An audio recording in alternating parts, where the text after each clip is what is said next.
when I look back on my journey, you know, like I think about my 20s, and in my 20s, I did a lot of things to reduce the time that I would be on this planet. So now, for the rest of my life, I am trying to add on to that.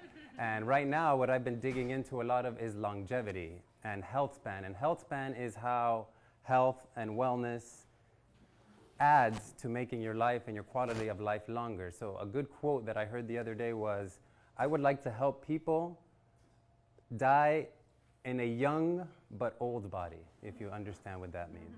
So with that, I want to go back to, again, where I came from. So when people ask me where I'm from, my answer is always the universe, because that is where we're all from. But where I was born was in Miami, Florida, so I know this is the 954, but I'm super 305. See, my dog even has a Cuban links chain because he's super 305 too, even though we live in the 954 now. So I was born, and supposedly I was born with a 103 fever. And I was in the hospital for about a month. And if you ask my family, that explains a lot of how I came out the way that I did today. So I came from, you know, single mother, and my father was in the picture also, and my father's still in the picture, always has been in the picture, but my father also had 3 other baby mamas. And with that, all I can tell you is the best thing my dad knows how to do is work, because he had to support all these children. So, you know, growing up with my mom and I would say we didn't have the smoothest of relationships, because she was ultra conservative, and I am more ultra, I don't want to say ultra liberal, I would say I'm moderate now, but again, we're going to get into my story and see how I came back and forth between all those things. So growing up, I did go change to a lot of schools, and you know, going through life, I've recalled people saying, oh, you know, you need to give kids stability and they should be in the same school. And the way that I think about it now, after going through, you know, first grade, I was at one school, second grade, a different school, third and fourth grade was the same school, and then fifth grade was a different school, then sixth grade was a different school, and then seventh and eighth grade was a different school, and then I was in the same high school. So that I got all together. But I think now looking back on that, it's created this. I can come into a room of people and not be afraid to meet them, and I think that is a great skill to learn. So don't be afraid to move your kids around, because this is a dynamic life and it's not static. So we should all be teaching our next generation to embrace dynamism. So there's that part right there. So getting a little older in life, one of the major things that has happened to me in my life, and I'm obviously never going to forget this next thing that I'm going to share with you guys, and this is the first time I've shared this in public. So at the age of 14, I was in 8th grade. I was one of these type of kids that always wanted to be outside. You know, I never wanted to be in my house because, again, my mother and I were kind of, there was a lot of friction. It was probably deserved because I was probably a really bratty ass little teenager. And now, just so you guys know, I am a father. I have 2 teenagers, and they are annoying as all hell. No matter how much positivity I try to put in them and plant seeds, they are just, I have to practice my breathing and meditation just to try to communicate with them. So, but at the age of 14, I remember I was with my friend David, and David was a tall, about 6'2", so imagine being 6'2" in middle school, skinny Cuban guy that was like, oh, Flip Aguilera, vamos a hacer esta cosa, very Cuban. And one day we were walking to my house to go get our bikes or a football or whatever we were going to do after school. And we get to my house, you know, just like any other day, I put the key into the door, I unlock it, and I open it. And when I open the door, I come into a scene. And in this scene was, it was a bloody scene, very bloody. And I haven't told you guys this yet, but my mom eventually got married, and she had my stepfather, who they're still married today, he had a son. And his name was Mike, and he was born in Georgia, in southern Georgia, but he was not doing very well in that environment. So they thought, let's change his environment and bring him down here. And could you imagine the culture shock going from a small southern town to Miami? And I remember one of the first things we did when we got back is I told them, oh, it's Calle Ocho, let's go. So you have this white, and nobody speaks English, And he was just like, he was very much in shock. And we were basically roommates. We shared the same room, and we were starting to get to know each other. But obviously, something in him was not happy. And as I walk into this scene, there he is lying on the floor with a gunshot in his head. And I'm the one that discovers this with my friend from high school or middle school. And good thing about that is that that's where I guess I realized that I'm not a person that panics. So I did take a step in and saw that the phone was next to him all full of blood, and I was like, I probably shouldn't touch anything right here. And I turn around to walk out of the door, and as I do that, I hear him moaning. And I was like, oh my gosh, this guy's still alive. So now I run across the street to the neighbors because there were no cell phones then. And I call my mom, I call my stepdad, I call the police, and that whole situation happens. And long story short, he did not make it. And now that I'm older and I have kids of my own, I do think more about my stepfather and how he really feels about it. So I've never had that discussion with him, but maybe that's something I should put on my action list and be like, how are you feeling about it so many years later? So after that, you have all the people that come, and the therapists want to talk to you, and the school counselor, and everybody's like, oh, this is not your fault. And instinctively, I knew, and this is a quote, one of my favorite quotes, and it's by Lena Horne, and it is, it's not the load that breaks you, it's the way you carry it. But I instinctually knew back then that that was not a load that I should be carrying. That load did not apply to me. But it did plant a seed of curiosity in my head, as many life experiences do. And he was 18 when he did that. So when I was 18, I remember sitting in the same room that we were sharing and sitting on my headboard and thinking to myself, this guy was this age when he did that. And I don't feel like doing this at all. But I am curious to know what happens when you die. And I was like, if I were to die right now, I would find out all the answers. And I can tell you that shooting right here out of my left brain into here, like a light bulb, a voice went off in my head and said, hey, who says you get the answers when you die? And I was like, this is definitely not a load I want to carry. So, but now that I have an 18-year-old son and I have a daughter, and with all the influence of social media, and obviously because I had this experience, I pay attention a little bit to suicide rates, and like I want to volunteer for 211. I actually spoke to somebody last week about that. And I wonder, because suicide rates are going up across all age groups. So what are we doing? What is missing in our culture that we can try to fulfill? And that's part of what I'm trying to help people figure out when they come to Sweat Nation. So that obviously is part of the foundations of what I'm trying to create today. So moving a little bit forward, I was 18 when I had that moment of ding, of you might not get the answers when you die. There's no guarantee. And little did I know that a few months after that, I was already going to be moved out of my mom's house with my now ex-wife, who was 17, living in Dayland. And that definitely was a whirlwind, because if you would have known my ex-wife and myself in high school, although we never spoke to each other, we couldn't stand each other because we were in separate clubs. I was in the athletic club and she was in Pan Am. She was dating for almost all of high school the star baseball player, and I was, band person.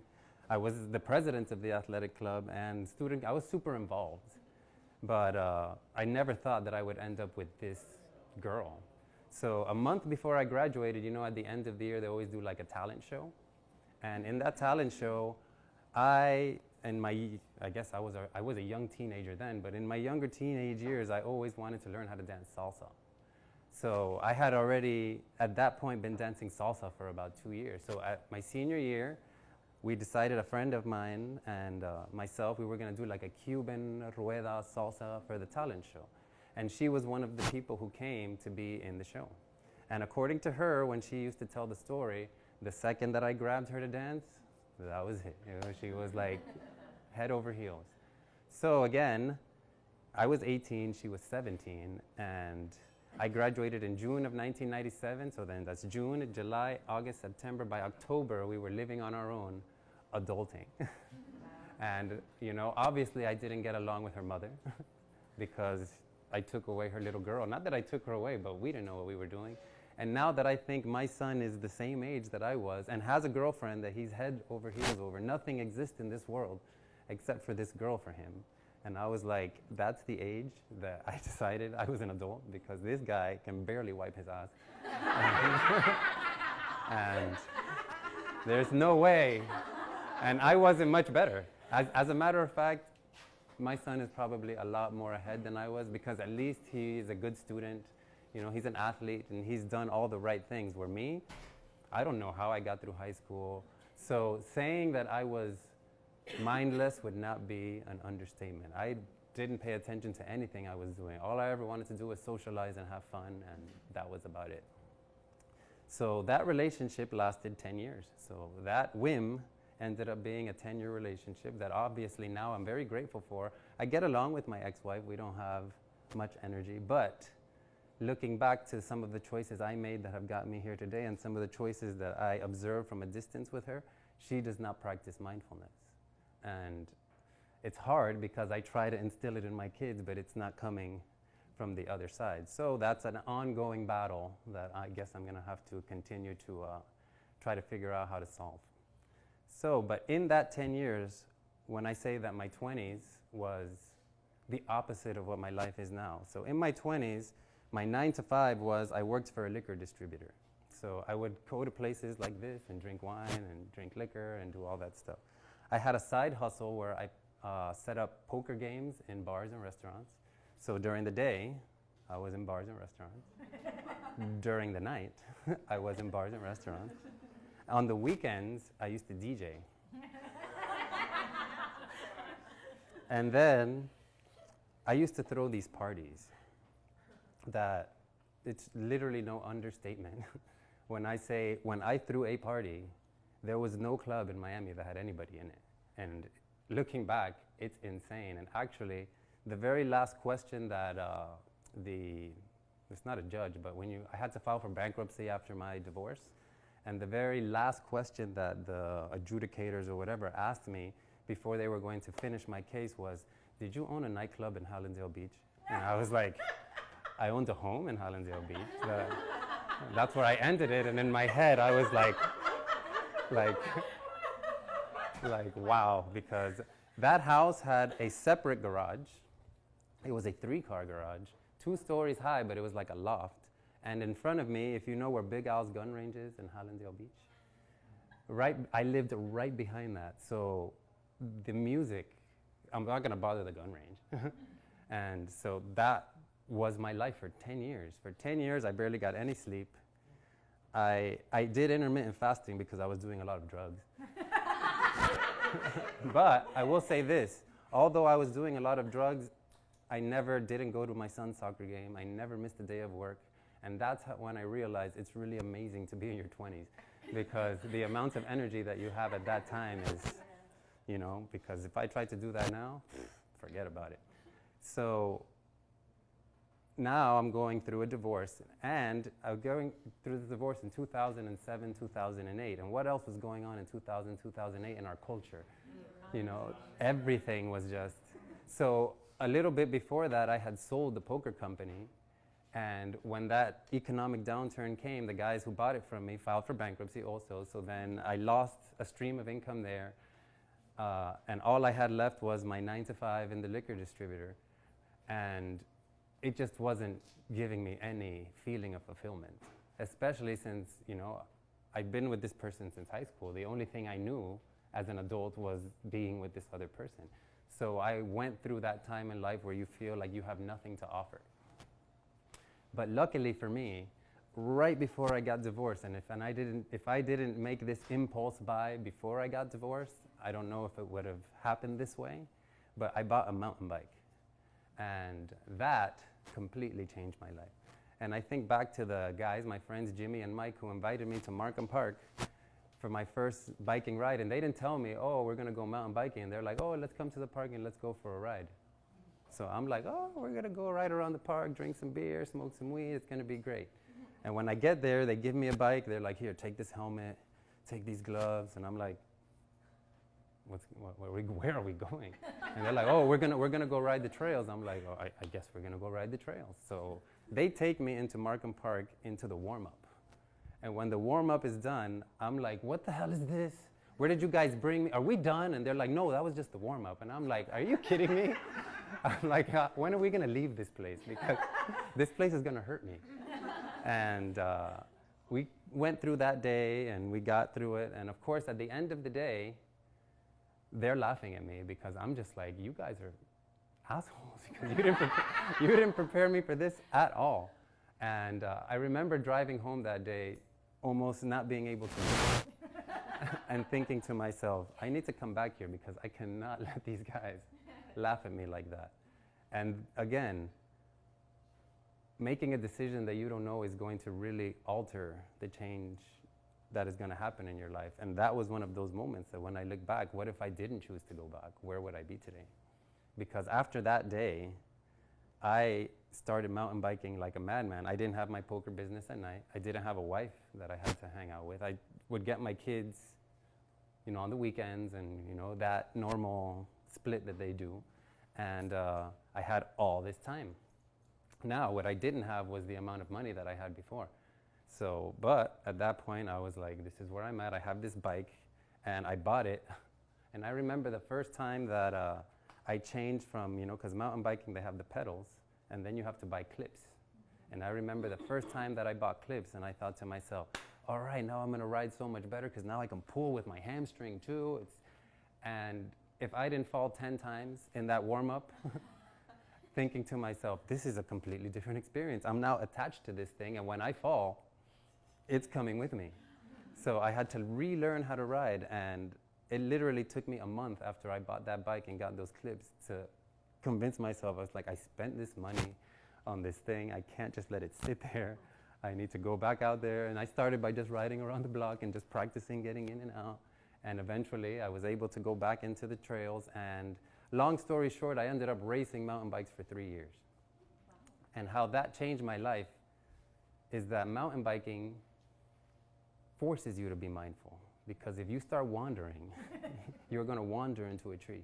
You're going to wander into a rock. You're going to wander. So although I was not mindful yet, this practice that I was doing subconsciously was forcing mindfulness. So yeah, 3 years of racing, and yeah, completely changed my life. And now some of my best friends, like every Friday, although I don't race anymore, I go to Markham Park, and it's like happy hour. All the bikers go, and they do their ride, and after we just sit and watch the sunset and drink beer and just enjoy life. And it's so much better now at this age, doing things like that.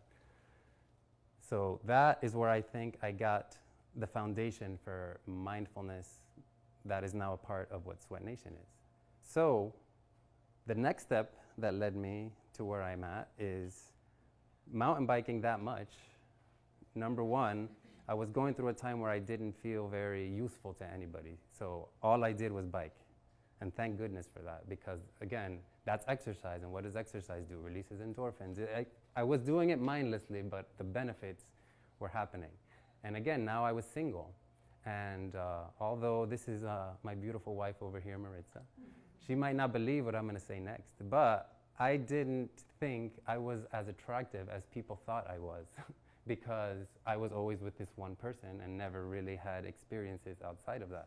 So very not long after I got single, women started crawling out of the woodworks. And I was like, but I didn't feel like I had anything to offer them. I was very empty and like broken. But I'm still a boy. And I remember one of the first people that I actually started like hanging out with after that, and her name was Allison. And Allison was like a CPA type person for Lennar Homes. And we would hang out, and she gave me a CD. And this CD, again, was another subconscious thing that came into my life that ended up completely shifting how I think about things. And the CD was India RE, Testimony Volume 1, Love and Relationships. That's the name of that CD. And I remember I had my iPod Shuffle back then. I put it in my iPod Shuffle, and I always shuffle music. Like I have a playlist that's called I Need Variety for Long Rides that I listen to when I go mountain biking. And they call it my ADD playlist because it could be reggaeton, followed by classical, followed by country, followed by whatever. So I started noticing songs pop up on the shuffle, and I was like, I like that song. It's cool. I like the beat. It's good. And then I noticed, wow, I like this other song too. And I can tell you where I was when I decided, let me just listen to this CD the way the artist want me to listen to this thing. So I started on track 1, which is like an intro that's like a minute and a half. And then you have like the first actual song. And I was traveling northbound on Copens, 95. And by the middle of the first actual song, I was pulled over to the side of the road just bawling, letting it all out. All out, all out. And from that day on, I exclusively listened to that CD for 8 months while I was mountain biking. And for that 8 months, I also was not with any women. After I stopped hanging out with Allison, I was like, right now I'm in my zone of myself. And that 8 months is what got me to be able to race mountain bikes, because I was so in there that it made me actually pretty good at mountain biking in a fairly short time. So mountain biking, releasing endorphins. I'm listening to India.Arie, who's talking about in her songs, her relationships, how she got through it. Like there's this one song called Good Morning, and it's like mourn. And one of the lines is, like, welcome to the reality that we're not husband and wife. And it like goes off of that. And all the feelings that she felt, and it was all resonating with me. And different songs on that album resonated with me through my healing process. So I remember when I broke off with Allison, the last song on that CD, which is like a hidden track, you have to wait for like a minute or two before it starts playing, and it's This Too Shall Pass. Because that's how I felt after, this girl that gave me this present, and she doesn't even know. And every year on her birthday, I send her birthday wishes just because she gave this gift to me. And if I ever see her, I'll tell her about it. So, again, that is another part of creating mindfulness, but why did I choose that? I don't know. Why did that resonate with me? Because angry things could have resonated with me. Why didn't they? So that's one of the things that I'm very curious about, why we choose the things we do and how they affect us long term. So I get through, we're mountain biking, we got India.Arie. So after 3 months of mountain biking, I go from 185 pounds to 155 pounds. And I looked really lean, my legs look really nice. And my whole life, everybody tells me my butt looks really nice. But my upper body was super skinny. So I'm like, all right, my stepdad always has been into bodybuilding, so I've always worked out off and on because the gym was at the house. So it's like when I was a teenager, we worked out a little. In my 20s, the young 20s, I worked out a little, but I never really worked out. But towards the end of my marriage, my body was already asking me, like, hey, something's not right, because I was starting to get the lower back pain for no reason. It's like, oh, tie the shoe, oh, I can't get up. So I was starting to age and not even realizing it because I was not mindful. So 185 to 155. So I go to my mom's house because that's where the gym is that I can go for free since I'm broke because I don't have my poker business and I'm trying to rebuild my whole life. And I start going there every day. If I'm not mountain biking, I'm there. And of course, what am I? I'm a guy, so I'm going to work out the chest and the triceps and the biceps and all the vanity muscles, as they call them. And now, looking back, I know why what happened to me. But after a few months of doing that, although I was starting to look much better, this shoulder could not go past here without excruciating pain. So, of course, I still hadn't made the transition outside of my old job, so my 9 to 5 was still liquor distributor. So at least I still got to party a little bit, but that's where it stayed. But this arm could not move, so I go to a doctor, and the doctor's like, okay, we can throw some cortisone in there, and you'll be all right, you'll be fine. So cortisone shot, because that's what the doctor told me to do. And yeah, for 6 months, I was great. I was like, oh, let me go back and do exactly what I was doing that got me in this situation to begin with. So then this shoulder, a few months later, is like, hey. But I didn't wait as long because I was like, oh, I'm starting to feel that pain. Let me go to the doctor. So I go to the doctor. He shoots this one up with cortisone, but he's like, if you come back, there's probably going to be some surgery involved. And that's when I was like, I really don't want this surgery to be involved. So let me see what I can figure out to see if I can get myself out of this situation. And I thought to myself, athletes get hurt all the time. Now, athletes have surgery all the time too, but they also don't always have surgery all the time because that'll end their season. So what is it that they're doing that maybe I can incorporate to figure out how to get my shoulders to move? So I went to, everybody's favorite doctor, Dr. Google, and began the rabbit hole. The thing with Dr. Google is that he's got good information, but he's got bad information too. And maybe I shouldn't say he, she, whatever Google is, however it identifies itself, has all types of information.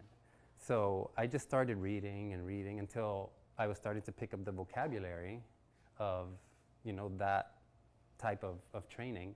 And I came across this article one day by a strength coach called Michael Boyle, and it was called The Joint by Joint Approach to Training. And I was like, well, my joints hurt, so let me find out what's going on with my joints and how I should be training them.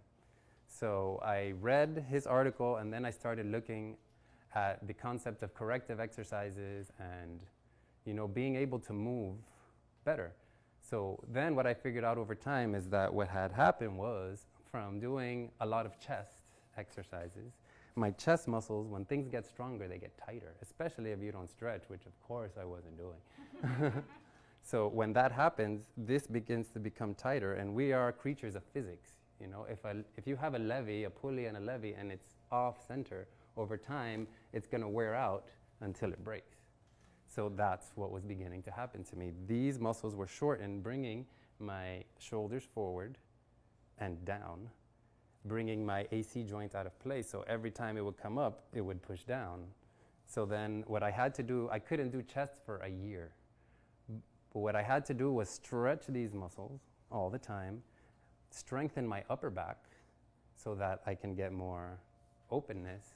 And it took about a year, but after a year I was able to move, no pain, and I was like, that's when the light bulb went off, and I was like, this is what I should be doing with my life. So then that began the transition to 9-to-5 party to becoming a personal trainer. And so that was around 2010. I fixed my shoulders. I was able to move. I can still move them to this day. But now, anytime I feel any twinge of anything, I know, okay, maybe I need to work my stability. Maybe I need to work whatever. So if we think of a triangle, our bodies as a triangle, at the bottom of that triangle should be mobility. And what is mobility? Mobility is your ability to move through a range of motion, right? So how much can you move? Say you're a bodybuilder that doesn't stretch, they have that look of they can't move. So that is not a usable feature. You're just big and tight.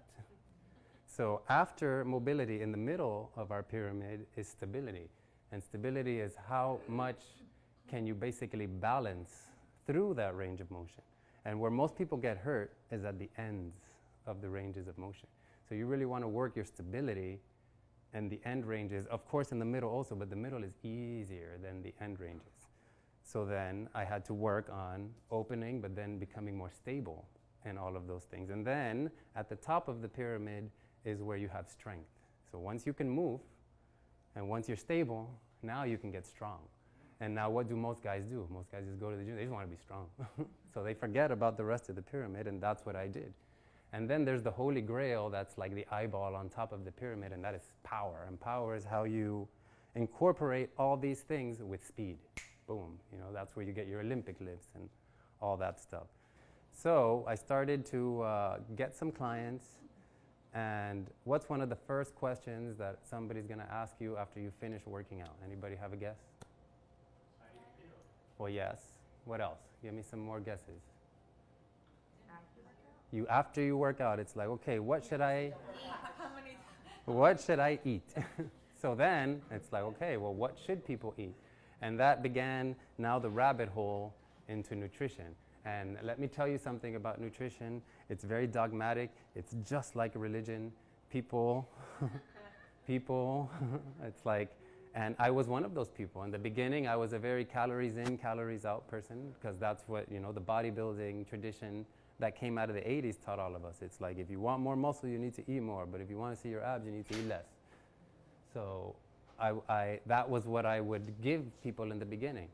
And then it was like,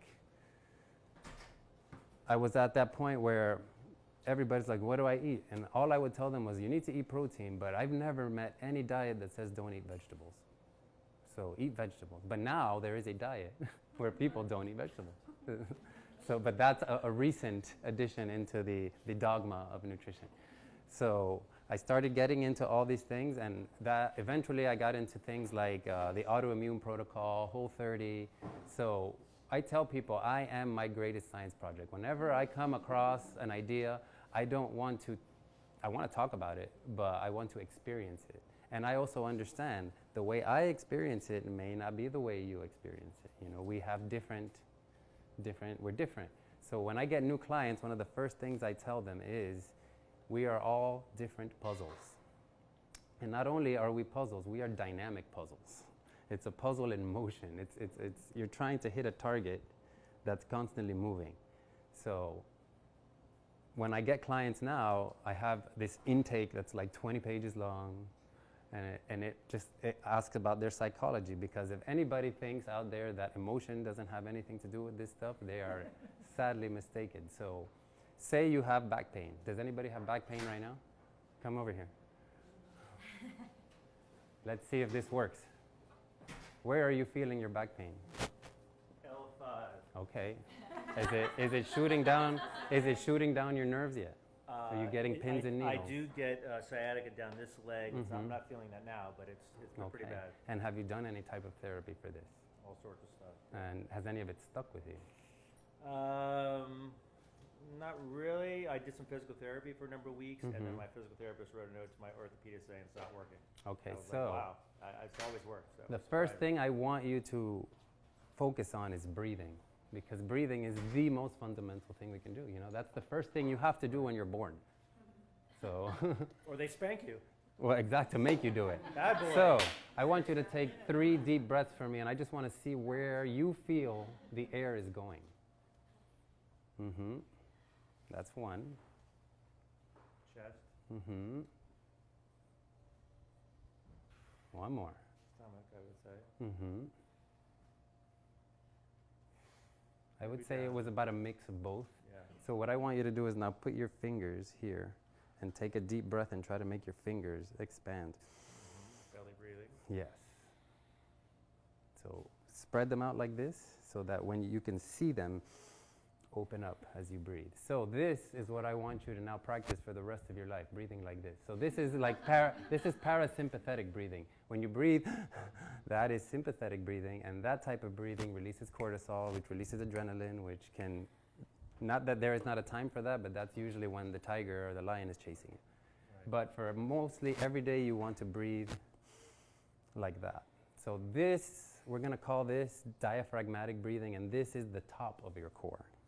Are you supposed to put, sometimes I thought you're supposed to put your mind where your pain is, maybe, and breathe through that area. Well, that's coming. See, I'm getting ahead of the So teacher. now, if we put our fingers underneath our ribs, and you don't have to do it, I'll do this one, and we take that deep breath, what happens to my fingers? Expands out. They expand. So that's how full. Now, it doesn't need to be that full all the time, but you want to focus the air, expanding that whole thing. And that's the sides of your core. So now, the bottom of your core is your pelvic floor. Have you heard of your pelvic floor before? Yes. All right, so pelvic floor. Pelvic floor are all the muscles you use to do number 1 and number 2. So I want you to think of those muscles right now, and I want you to squeeze them all. Really clench them and squeeze them and activate them. And all the way up, not just at the edge, because a lot of people think like Kegel. But Kegel is the edge of the muscle. You want that whole muscle that's leading up to that to be engaged. So now what I want you to do is take a deep breath in. And when you exhale, clench your pelvic floor muscles and try to lift them up inside of you. And touch your belly button a second. Like touch your belly button. Take a deep breath, relax. Now clench those pelvic floor muscles and your belly button kind of comes in, right? All right, and keep doing that. Now, on the breath in, I want you to feel the pain on purpose. Like, feel it on purpose. Feel the pain on purpose. You give me 3 breaths where you feel it on purpose.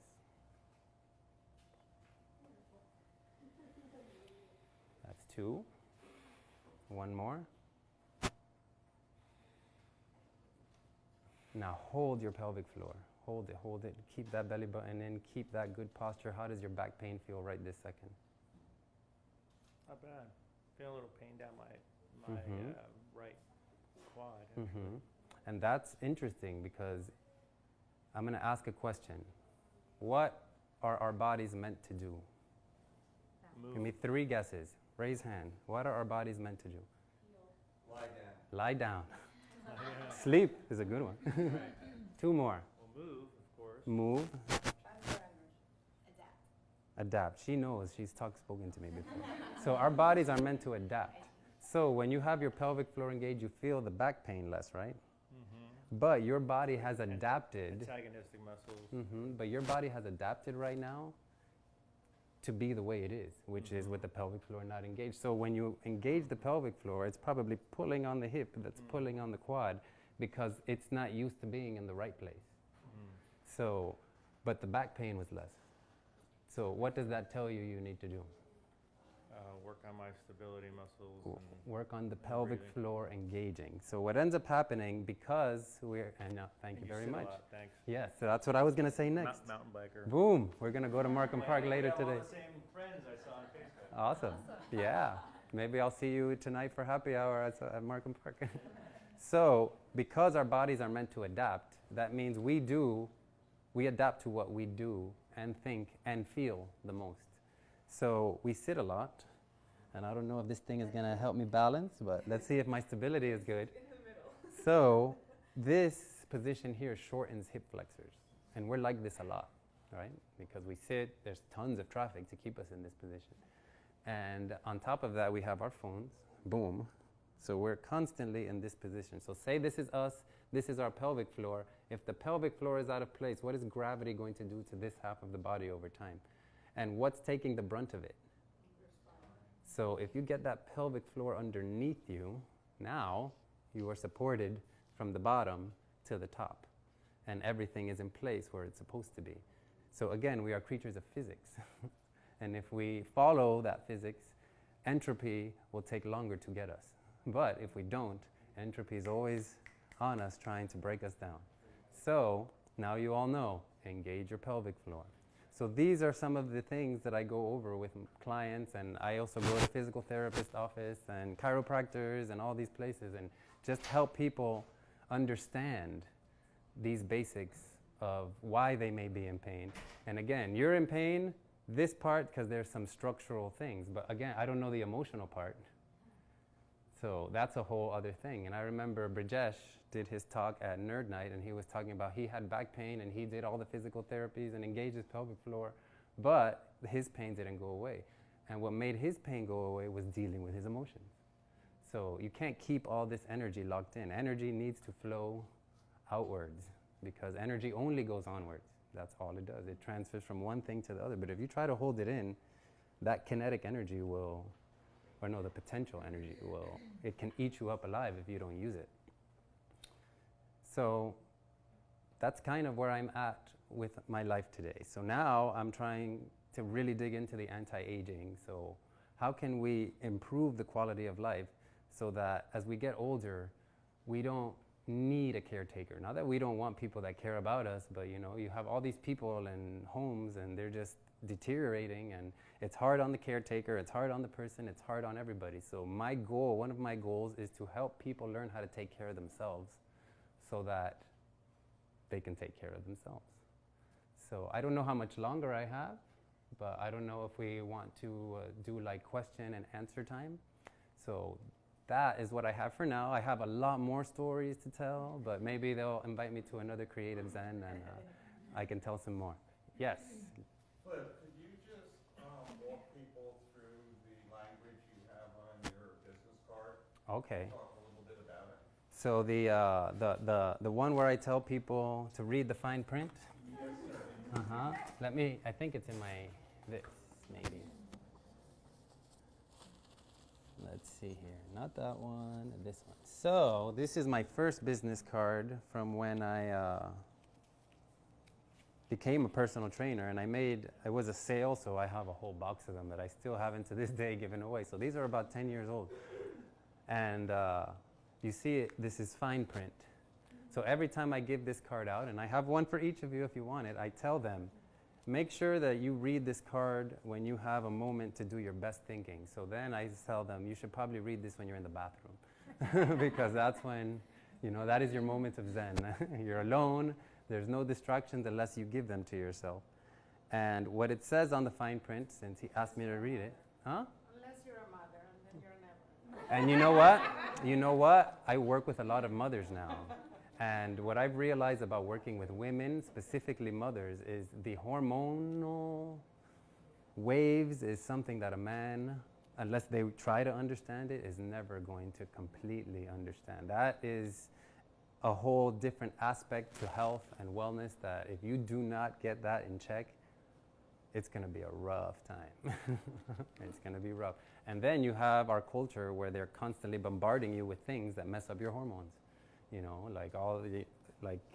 I use organic and natural lotion, but lotions are endocrine disruptors that can mess up your estrogen levels and your progesterone levels. And you're wondering why IVF clinics are making so much money, because women are not getting pregnant as easy as they used to, because we're just messing with people's hormones.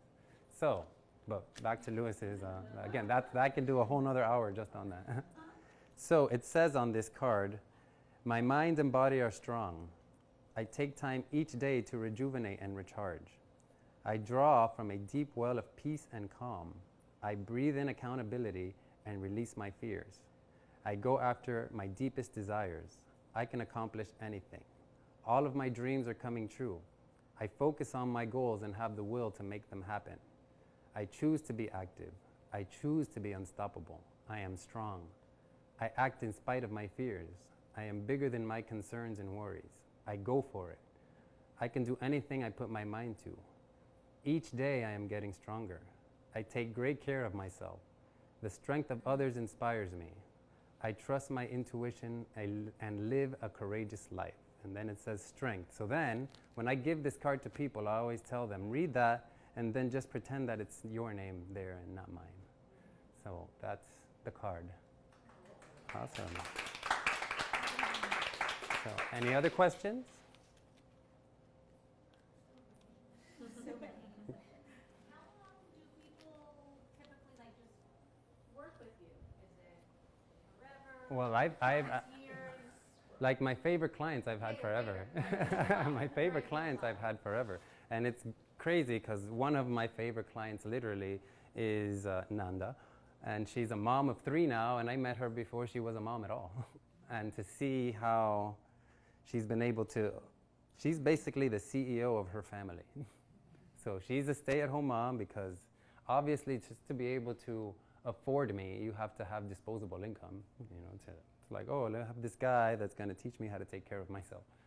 And to see just the ups and downs of her life and how we've created such a bond together on me helping her understand, this is what I think you're going through, this is the way we can get over it. And just this past month, both her dad and mom had surgery. Her mom is doing pretty well, and now I work with her mom with the therapy of recovering after her knee surgery.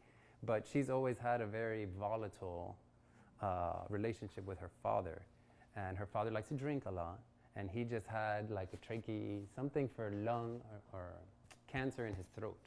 But he is typical Venezuelan macho, probably has mistresses that nobody ever knows about, probably has other kids that nobody knows about. And right now he's in the hospital and he can't drink.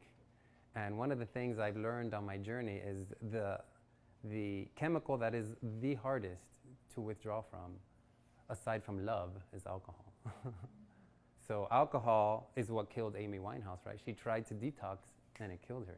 I think alcohol detox kills more people than heroin, crack, because it is so hard on the body to detox from alcohol. Sorry, I have to go. I apologize. It's okay. I'm Let's sorry. hug it out. Thank you. All right, one And card. this thing right here is one of my favorite things to drink after mountain biking. Do something right. Sorry, guys. Here you go. Have a good one. Enjoy your day. So now I lost my train of thought. Where was I? Oh, so yeah, alcohol. So now he's having a really rough time in that hospital because he can't drink. And on top of that, he's a difficult character to deal with. He can't drink, and his body is probably feeling the withdrawal of that alcohol. And she's kind of like, so this week we trained, and usually I go there to kick her ass in training, but when I saw her face, I'm like, today is not that day. Relax, I'm gonna stretch you out, let's put some oil diffuser. So that's also part of what it is to have a coach that cares and wants the best for you. You just don't come in every day and be like, well, this is what's on the program.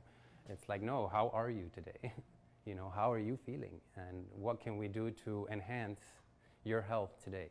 And that day she needed to chill out because she was, you could see it. It was like, so just adding more physical, stress on top of that was not going to help her with her health on that day. So, yes. The breathing part. Mm-hmm. Yes. How, I mean, obviously, you just be mindful of it, but I know I clench, Mm-hmm. all those things. So how do you, kind of, So clients recommend? What you focus on said the breathing? is the answer, Yeah. is to be mindful. Now, How do you get your clients to be so, more so mindful now of you're breathing? asking us, how do I get them to adapt? Yeah. So the thing is, begin with being mindful.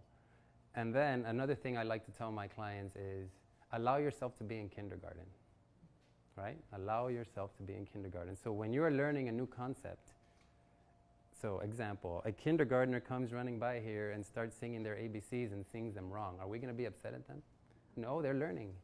We're going to help them. We're going to sing with them. We're going to help them along their journey. And often, who is the hardest person on you? Is yourself. So as you become an adult, you want things to happen like this. And it's like, no, be mindful. And when that thought pops up, well, right now you're in kindergarten. The thought is there. And how can you go through the ABCs of that to begin the adaptation? So when it pops up, you need to be happy. It's like, oh, here's my chance to change right now, right here, right now. And you change instead of the thought pops up, oh, well, I haven't been doing it. And there's the emotional part that we're talking about, because taking that mindset with it is going to increase your cortisol levels, which is going to mess with your sleep. And once your sleep is messed with, it's all going downhill. So I tell people all the time, the lowest hanging fruit you can pick to optimize your health is to sleep. So if you slept, exercised, and ate well, 80% of what everybody wants would happen. And then you can start tweaking with all the other things, with, taking nicotinamide riboside and metformin and all these things that are starting to come out that might enhance health span. But if you're not doing those three, and that's what's funny about the supplement industry, right? Everybody wants the latest supplement. It's like, are you doing these three? Are you doing the triangle? And why I like the triangle, aside from that I like Harry Potter so much, is that when I say the whole, movement or mobility, stability, strength thing, but when I think of my company, I think of a triangle, because I think at the top is your mind and body, and I put them together. Some people like to separate them, but the more we're learning about the mind and body, the more we're realizing that it's a conversation they're having with each other. It's not that the mind is telling the body what to do, or that you feel something and it goes to the mind to interpret and then comes out. It's a conversation. So they're I guess like a yin and a yang. They're working together. On this side of the triangle, at least in our Western culture, is finance and career. In our culture, we are identified by what we do. What do we ask little kids? What are you going to do when you grow up? So we really plant that seed of how is it that you're going to give back so that you can make money to do what you want to do. And then on this side is probably one of the most important things too, and that's relationships. But that begins with the relationship with yourself.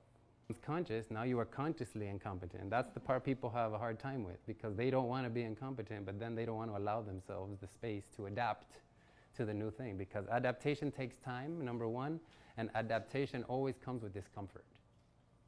Always. You work out, you get sore. You don't work out, your back hurts.